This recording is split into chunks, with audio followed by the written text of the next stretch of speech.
Tonight, we wanted to hear directly from veterans. They told us they were worried about their fellow soldiers who served and their Afghan allies. And we asked them what it's like seeing the government fall to the Taliban.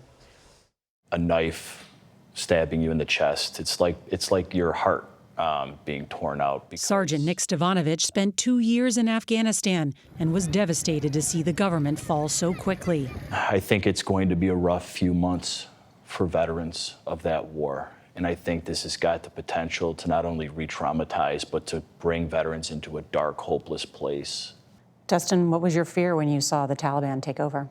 My largest fear really was the Afghanis that helped us, the interpreters that risked their lives for us. Captain Dustin Elias was last in Afghanistan in 2012. He's in touch with one of his Afghan interpreters on the outskirts of Kabul, desperately trying to get out. Does he fear for his life and his family's life? Oh, yeah, absolutely. What will it mean if we don't get those Afghans who helped us out of that country?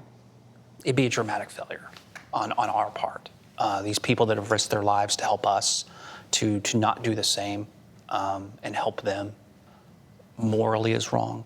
Strategically, it's wrong, right? How can anyone trust us?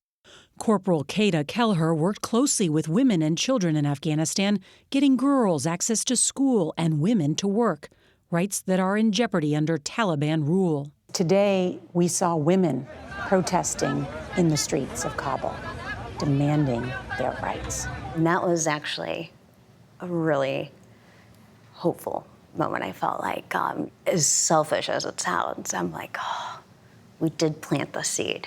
I don't think 20 years ago you would have seen them come out and be like, nah, I'm stronger than this. You're going to listen to me. Some veterans are thinking, was it worth it?